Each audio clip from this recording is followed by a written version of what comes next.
We're out here on the Fruit Loop at the Draper girls' farm, and you have just had A whiskey what is pickle? it? It's a whiskey pickle. Whiskey pickle. And is it? And it's very apparently It's spicy. very It's spicy.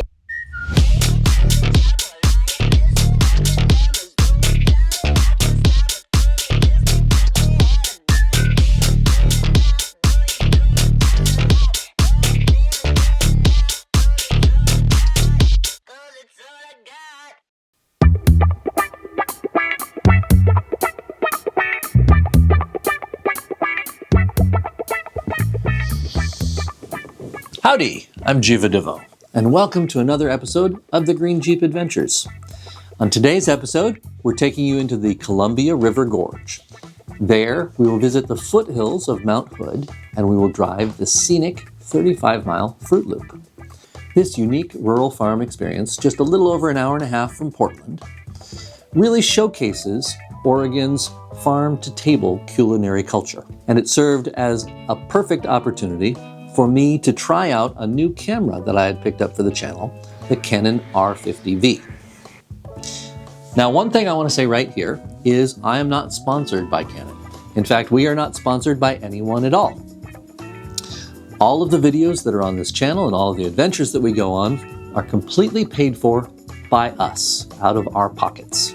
For me, the purpose of these adventures is to capture unique, beautiful places and to share them with you. I'm not here to shill products. But of course, I think part of the reason that you're watching this channel is because you're curious about the technology that we use and are maybe interested in trying to create some of these videos yourself or go on these kinds of adventures yourself. So today, I'm going to show you some of the gear I use. So without further ado, let's get started. First up, I'd like to show you my VR camera setup. So this is a Canon R5C. The C in the name stands for cinema. That means that this is a cinema quality camera. It can shoot 8K at 60 frames a second raw video, which is amazing and is needed for recording virtual reality at the resolution that's necessary in order to show it on things like the Apple Vision Pro and the Meta Quest. So really, this camera is mostly for VR work.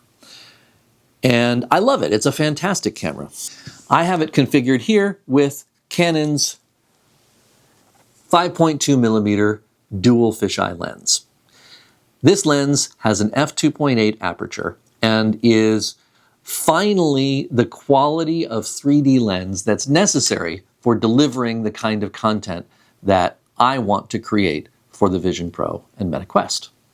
In addition to the Canon R5C, I also have a Canon R5, which is what I'm actually recording this on right now. And I also use a whole bunch of these Insta360 action cameras. Now this one is an Insta360 Go Ultra, but my favorites are actually the Insta360 Ace Pro 2 because they're ruggedized and they're waterproof and I can mount them on my car and I can carry them in places that I wouldn't carry my bigger cameras at all. The nice thing about this tiny little one is that this little camera in the body here pops out and then you can use it on your chest and things like that. So you can mount it right in the middle of your chest. And it can also act a little bit like a microphone and things. You get some really nice first-person video out of cameras like this. So this is a pretty nice camera. The Insta360 Ace Pro 2s I use, for example, in cases like where I want to record video inside of the Jeeps, or if I want to record myself recording video. So I use the Insta360s for a lot of behind-the-scenes work. Now, one of the biggest challenges that I am faced with when I'm making these videos is that I don't always bring my big cameras with me. Unless I'm explicitly planning to actually go film some VR, I don't always bring the big cameras. Both of my big Canons are big and heavy, and they require a whole bunch of different accessories to really record to their full potential. Things like microphones and screens and things like that. Sometimes I just want to go for a drive, and if I am moved to film something, then I want to film it. And that means not carrying a whole bunch of gear with me. I needed a camera that was small, lightweight, and that I could take almost anywhere. So I did a lot of research and I did a lot of testing of different cameras. I tried the Sony ZV-1, I tried the Canon PowerShot, and what I found was that the R50V just hit the sweet spot for me. It has the ability to have a replaceable lens, which is really cool. It has this flip out screen, which is really nice. It's got a really nice microphone on it. It really just serves the purpose that I was looking for exactly. So in today's episode, I recorded almost the entire episode using this camera and using that little microphone on top of it.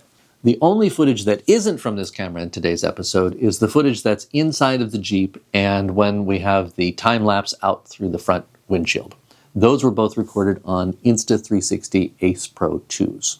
I really wanted to see how this camera would perform in everyday shooting in cases where I didn't have access to my big cameras. So I hope you enjoyed the video today. Let me know what you think in the comments down below. Is this camera a keeper? Did the quality of video that we got out of it really match how I have hyped it? Tell me what you think. Remember to like and subscribe, and if you want to be notified when we post more videos, then hit the notification bell. For now, enjoy the rest of the show. Thanks for watching.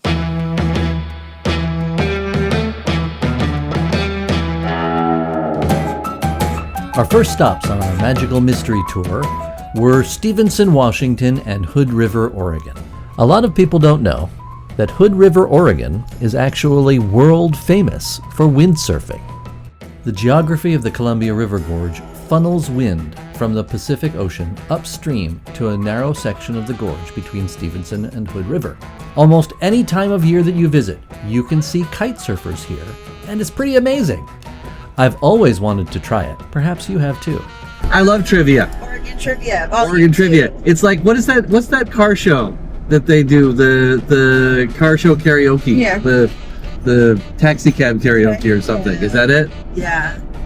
There was a taxi card game. It was like a game show though. Yeah, there was. Like how many answers can you get right before you get to your spot? Okay. Yeah. Is that what we're playing right now? No. Okay. Are you sure? That would be fun. Question 1. Question 1.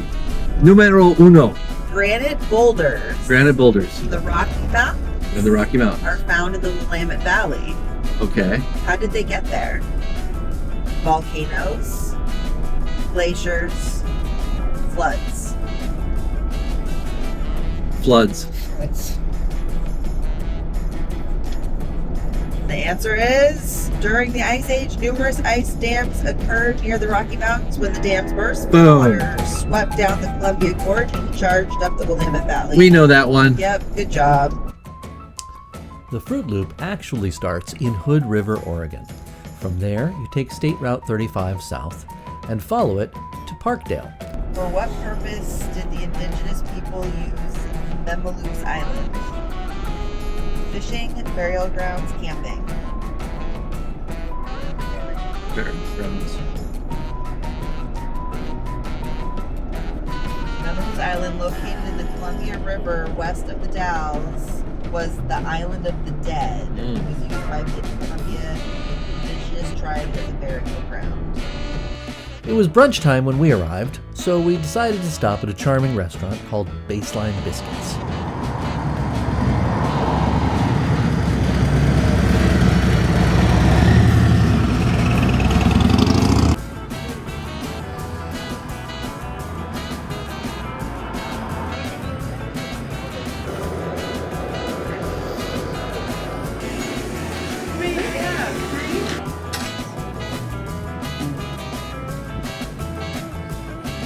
Alright, I'll start with you then, sir. I would like the biscuits and gravy, please. What flavor gravy? What are my choices? White pepper, or white pepper with sausage in it, or white pepper with chorizo in it? And which do you recommend? Oh, probably the sausage. Then I will take the sausage. Sausage gravy it is. Actually, I think we're out of chorizo gravy, now that I mention it. Yeah, Okay. we're out of chorizo gravy.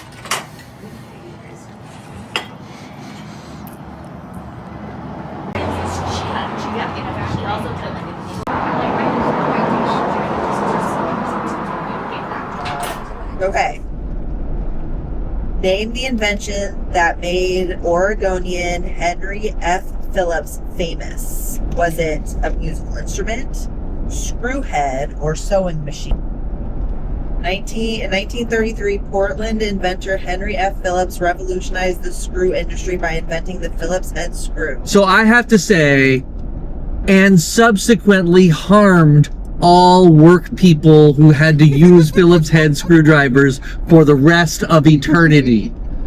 Phillips head screwdrivers, Phillips heads are the worst. Well, okay, flat heads are worse, but Phillips head are still shitty. Square drive is the secret to success.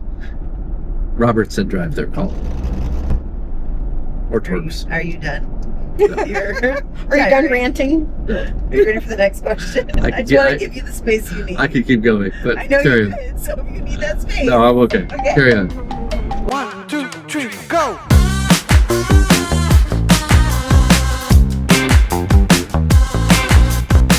After we finished our yummy brunch, we headed down the road to the Draper Girls Country Farm. Run by Teresa Draper and her family, the Draper Girls Country Farm has been harvesting fruit for the Pacific Northwest for over 100 years. They're passionate about sustainable produce, and they offer a fun, unique experience to families who want to pick their own fruit, meet their friendly goats, or just enjoy the picturesque scenery of this beautiful, beautiful farm.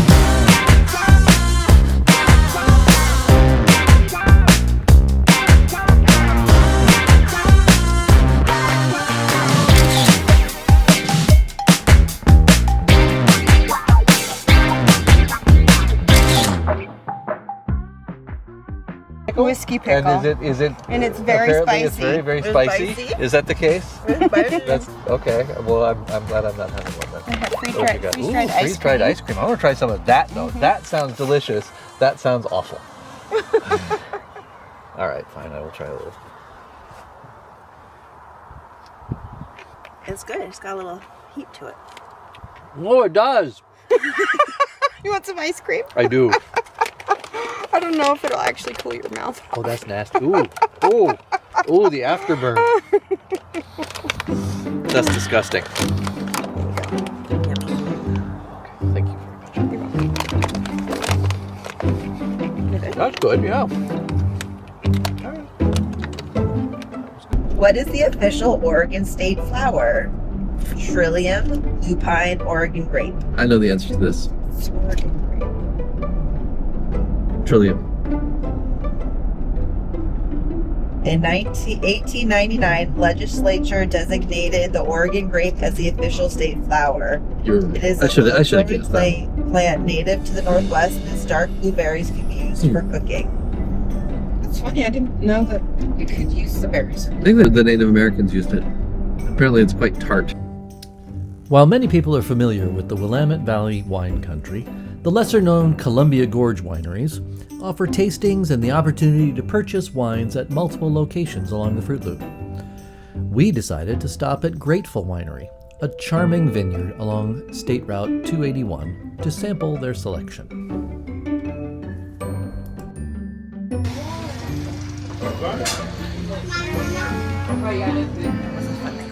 You ready?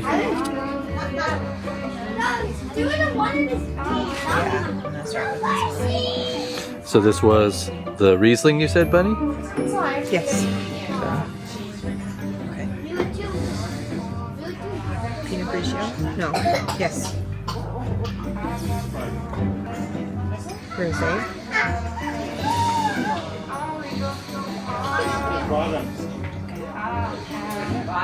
Pinot Noir. Your turn. I tried to not have any emotion. You tried to not have any emotion. Riesling. I usually like Rieslings. Pinot Grigio.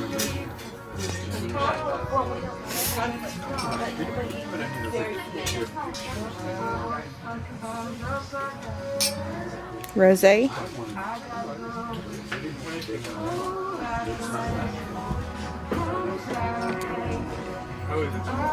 Pinot Noir.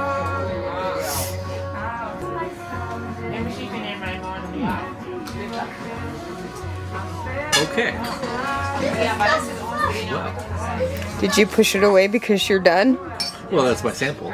Do you want any more? No, I'm going to drink the apple juice. So.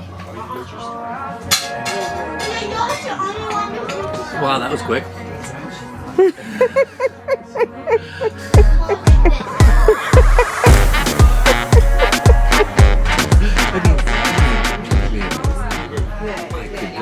Yeah, so good. That's quite lovely. It is. That's very nice. Maybe we should try their alcoholic ciders.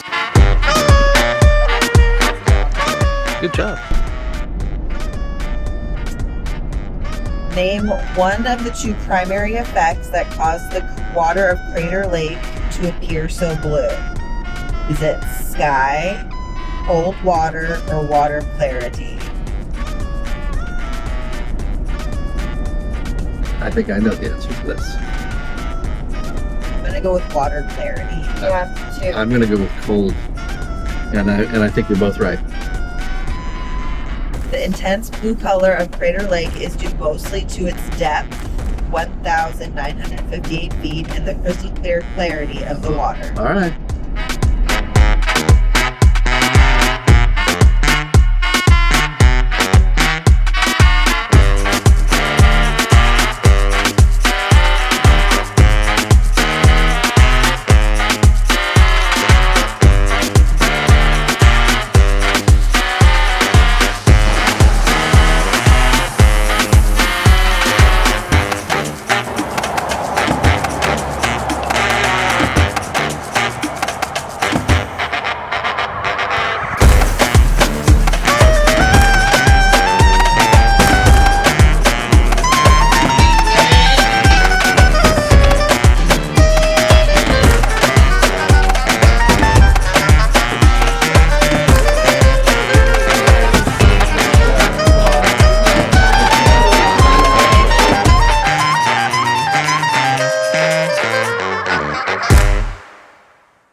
Finally, no journey to the gorge would be complete without a brief visit to Eastwind Drive-In in Cascade Locks. This delightful roadside stop along Interstate 84 on the way back to Portland made for a perfect button in the end of the day.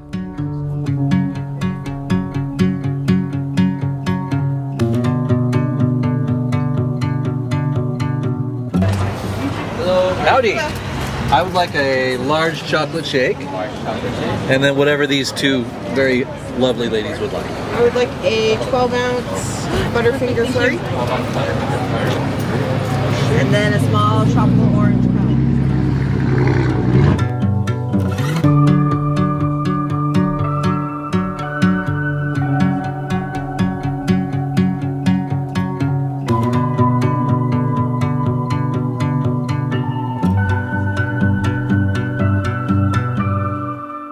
So, what did you think of the video? How does the video look? I thought it actually looked great, and I was very, very happy with everything that I captured that day.